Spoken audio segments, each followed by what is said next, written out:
aujourd'hui, on va parler d'un chiffre assez fou. Dans 80% des cas, aménager le poste d'un collègue en situation de handicap, ça ne coûte absolument rien. 0 € Ouais, pas de matériel sophistiqué, pas de travaux titanesques. Exactement.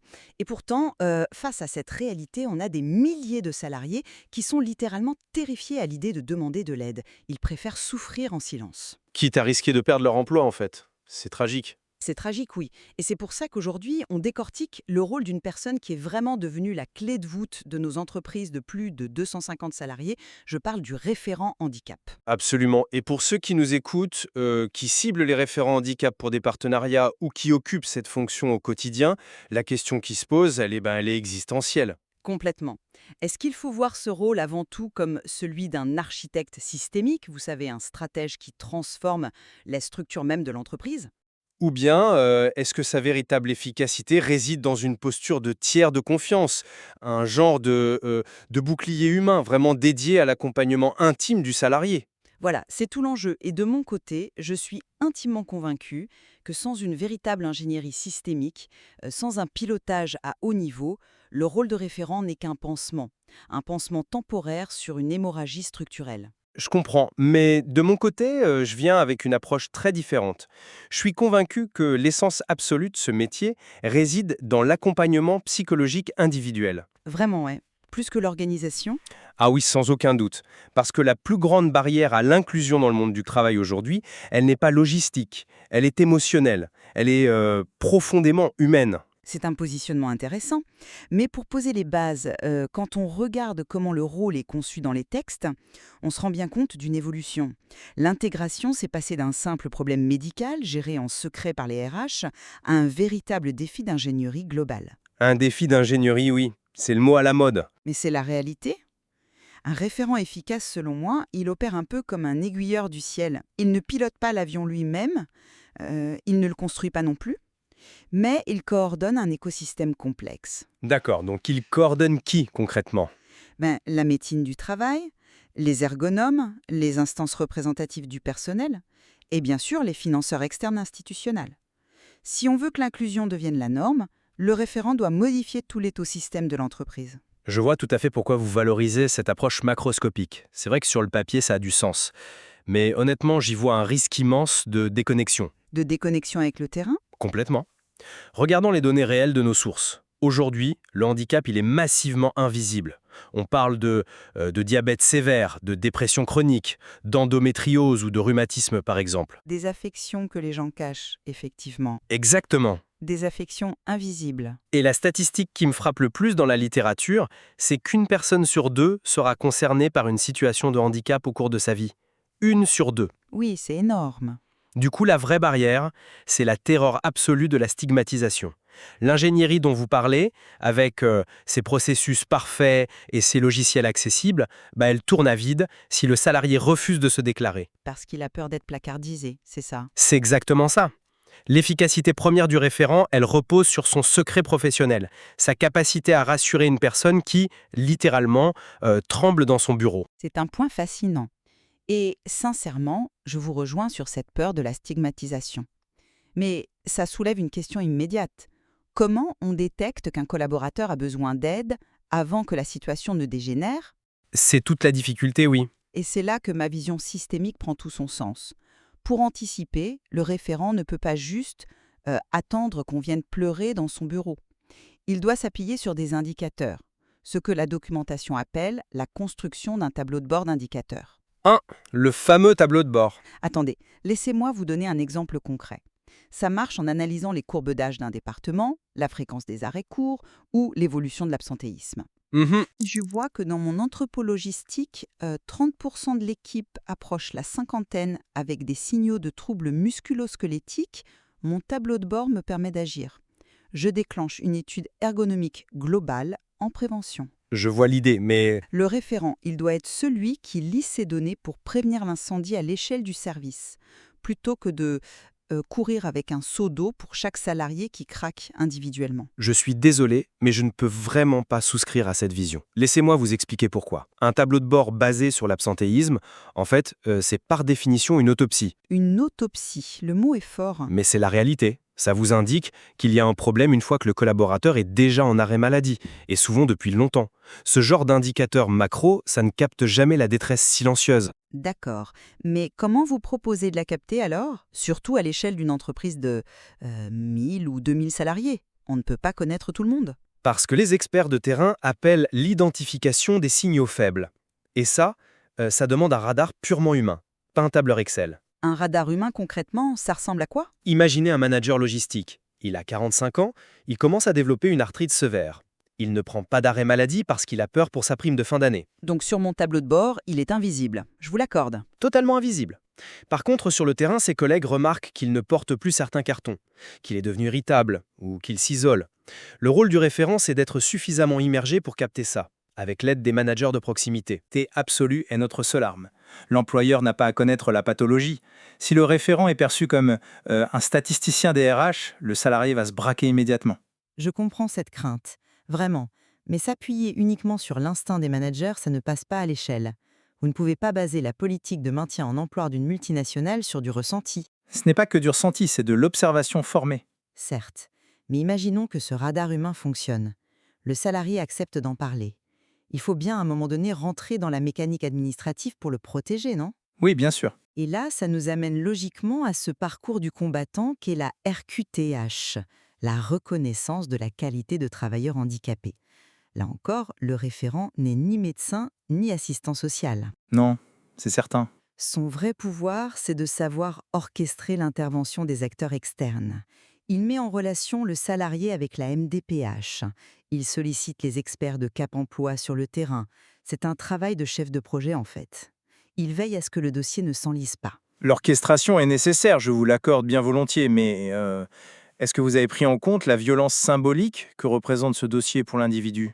La violence symbolique? Oui, les textes que nous étudions insistent lourdement sur ce point. Dans la reconnaissance administrative, l'aspect psychologique est central. Il ne s'agit pas juste de donner le bon formulaire CERFA au salarié et de l'envoyer vers Cap Emploi avec un grand sourire. D'accord, mais que fait le référent de plus concrètement s'il ne doit pas jouer au psychologue? Il fait de la déconstruction de préjugés, de la traduction de vie presque. Vous savez ce que le référent entend tous les jours? Des phrases comme Je ne suis pas en fauteuil roulant, la RQTH, c'est pas pour moi ». Ou alors, si les RH voient ça, je suis viré. Voilà, exactement. Donc il faut une patience infinie pour expliquer que cette reconnaissance, c'est un bouclier légal, qu'elle est confidentielle. Ensuite, vient le moment de remplir le dossier MDPH, C'est un dossier très complexe, c'est vrai. surtout la fameuse partie D, celle sur le projet de vie et la situation professionnelle. Comment voulez-vous qu'un salarié qui a passé des années à masquer ses vulnérabilités trouve soudainement les mots pour expliquer noir sur blanc à l'administration à quel point il souffre? C'est un exercice très difficile, je le reconnais. C'est atrocement douloureux. Le référent s'assoit avec lui, il dédramatise l'exercice, il l'aide à traduire sa réalité médicale en impact professionnel clair. Sans cet accompagnement quasi intime, votre aiguillage systémique, il échoue dès la ligne de départ. C'est un argument très fort, et je suis assez d'accord sur la difficulté de cette démarche initiale. Mais soyons pragmatiques un instant. Je vous écoute. Une fois que cette montagne psychologique est franchie, que la RQTH est obtenue, on arrive à la phase d'implémentation des aménagements. Et là, désolé, mais on retombe dans une pure ingénierie systémique et financière. Financière, hein. Pas toujours, non. Attendez, supposons qu'un aménagement implique une réorganisation majeure, ou qu'il coûte cher. Prenez la reconnaissance de la lourdeur du handicap, la RLH. Pour beaucoup, c'est juste un acronyme de plus. Mais son mécanisme est vital pour l'entreprise. C'est vrai que la RLH est un outil puissant quand elle est justifiée. Imaginez qu'on ait financé tous les aménagements possibles pour un collaborateur. Un logiciel spécifique, un bureau ergonomique, mais qu'en raison de sa pathologie, sa productivité reste durablement inférieure de 20% à ce qui est attendu. Ce qui est une réalité très fréquente pour les maladies évolutives, malheureusement. Exactement. Eh bien, l'ARLH, elle permet à l'entreprise de recevoir une compensation financière pérenne de l'État, ça équilibre cette perte de productivité, ça protège l'employabilité du salarié et ça rassure la direction financière. Oui, la mécanique est belle. Mais pour obtenir ça, ou pour débloquer des fonds auprès de la GFIP, qui est, rappelons-le, un peu la banque de l'inclusion en France, il faut monter des dossiers béton. C'est sûr. Il faut justifier chaque dépense. Négocier avec le service des achats, avec la DSI pour l'informatique. Le référent, là, il doit avoir l'étoffe d'un véritable gestionnaire de budget, d'un chef de projet transversal. Je vous accorde que le mécanisme de la RLH demande de la compétence. Mais honnêtement, redescendons sur le terrain avec cette fameuse statistique qu'on évoquait tout au début. Les 80%? Oui. Dans 80% des cas, l'aménagement ne coûte rien, zéro. Pas de logiciel hors de prix, pas de dossier RLH à négocier avec le directeur financier pendant des mois. Mais il reste 20% de cas très lourds. Certes, mais pour la vaste majorité, la vraie complexité de l'aménagement, elle est dans l'humain, dans le lien avec le collectif de travail, C'est-à-dire, l'acceptation par les autres collègues. précisément. Imaginez qu'au lieu d'acheter une machine, l'aménagement consiste à autoriser une collaboratrice atteinte d'une fatigue chronique sévère à télétravailler de manière ultra flexible ou à sécher les réunions de 9 heures du matin. D'accord, un aménagement organisationnel. Voilà. Là, votre plus grand obstacle, ce n'est pas le budget. C'est le collègue d'en face dans l'open space qui se dit « Mais attends, pourquoi elle a le droit de rester chez elle et pas moi ?» C'est du favoritisme. Ah oui, le fameux sentiment d'injustice dans l'équipe. Et si cette incompréhension s'installe, la dynamique d'équipe s'effondre totalement. Le rôle crucial du référent à cette étape, c'est de faire de la pédagogie chirurgicale. Il doit réunir l'équipe, Sans trahir le secret médical, bien sûr. sans jamais le trahir, oui, et expliquer la différence fondamentale entre la compensation d'un désavantage et le favoritisme. Faire comprendre que l'équité, ce n'est pas donner la même chose à tout le monde, c'est donner à chacun ce dont il a besoin pour réussir. C'est vrai que si l'équipe rejette le salarié, le budget ne le sauvera pas.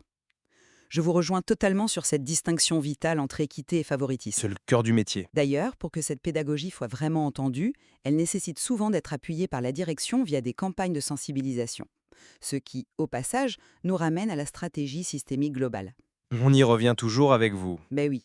Mais explorons une autre facette de la vie de ce salarié. Que se passe-t-il lorsque, malgré tout ça, la maladie prend le dessus et entraîne un arrêt de travail prolongé? C'est la hantise de tout le monde. Ça m'amène à notre dernier grand enjeu. Une procédure introduite par la loi santé au travail, le rendez-vous de liaison. Historiquement, un collaborateur partait en arrêt 6 mois, il devenait un fantôme pour la boîte. Et son retour était souvent catastrophique. Très souvent, oui.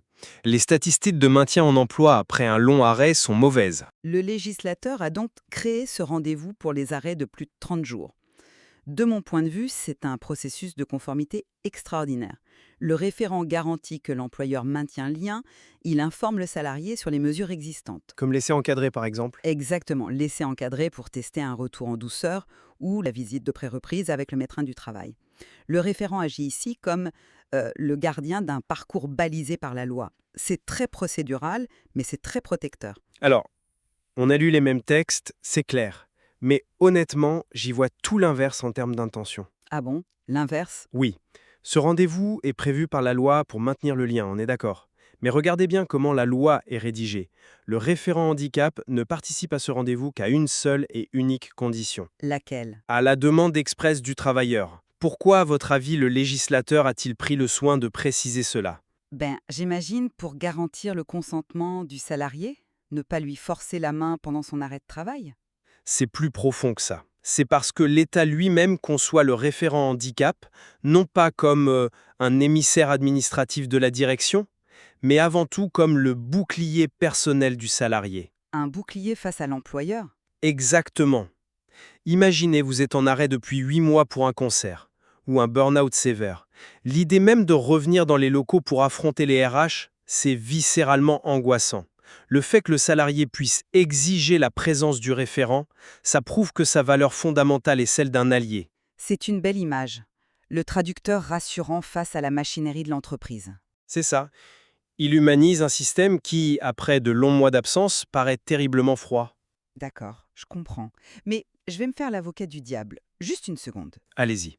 Si le référent n'a pas construit en amont, de manière très systémique, les solutions de retour à l'emploi, s'il n'a pas noué les bons partenariats pour des dispositifs de remobilisation précoce, eh bien sa présence lors de ce rendez-vous sera peut-être rassurante, mais elle sera vide de solutions concrètes. Vide, c'est un peu dur. Mais l'empathie seule, ça ne finance pas un poste adapté.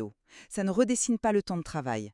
Il faut des voies déjà construites par l'ingénierie RH sur lesquelles on peut orienter ce salarié. Vous avez raison sur le fait que les outils doivent exister. Mais c'est cette empathie, ce climat de confiance sécurisé qui donne aux salariés l'étincelle de courage pour emprunter ces fameuses voies. Sans la confiance, il n'osera jamais faire la démarche. C'est très juste. Ce qui nous amène d'ailleurs naturellement à synthétiser nos visions de ce métier si complexe. Oui, parce qu'il y a beaucoup à dire. Au fil de notre discussion, j'ai fermement défendu la nécessité d'une structure, d'une véritable mécanique de l'inclusion. Que ce soit à travers des tableaux de bord prédictifs ou la gestion de dispositifs pointus comme la RLH, je reste convaincue que l'impact d'un référent se mesure à sa capacité à transformer l'écosystème entier. Et de mon côté, je maintiens que l'âme de cette fonction est sur le terrain, dans le radar humain. En déconstruisant la peur de la RQTH, en accompagnant la rédaction du projet de vie pour la MDPH. Le référent est d'abord le confident indispensable face à l'invisibilité du handicap. Ce qui est remarquable en tout cas, c'est que nos sources documentaires réconcilient nos deux approches sur un point fondamental. Les conditions de réussite, n'est-ce pas? Exactement. Pour que le référent puisse être à la fois votre confident de l'ombre et mon architecte de la lumière, il a un besoin vital de professionnalisation. On ne s'improvise pas référent handicap sur un coin de table entre deux dossiers. Ah, ça c'est clair. Ça exige une lettre de mission claire de la direction et surtout du temps officiellement sanctuarisé pour cette mission. Absolument, c'est un métier d'une exigence rare. D'ailleurs, pour ceux qui nous écoutent et qui ciblent les référents handicap pour développer des politiques inclusives, nos documents regorgent d'outils qu'on n'a fait qu'effleurer aujourd'hui. Complètement. Je pense par exemple au dispositif d'emploi accompagné.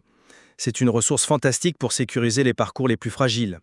Ce sont des mécanismes qui méritent toute l'attention des professionnels de la fonction RH. Tout à fait. C'est un domaine en constante évolution, tant technique qu'humaine.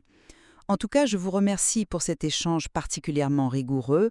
Vous rappelle sur le poids psychologique, ça nous force à ne jamais oublier la vulnérabilité de la personne. Le plaisir est pour moi. Et votre exigence sur les mécanismes financiers, c'est un rappel très pragmatique. Les bonnes intentions, sans budget et sans organisation, ça ne transforme pas le monde du travail. Exactement, c'est une balance fascinante à trouver. Et nous vous laissons, vous qui nous écoutez, tirer vos propres conclusions sur le juste équilibre de cette fonction. Que vous soyez team architecte ou team bouclier humain. Voilà. En fin de compte, à quoi ça sert de construire l'écosystème d'inclusion le plus parfait du monde si ceux qui en ont le plus besoin n'osent même pas en franchir la porte d'entrée? À très bientôt!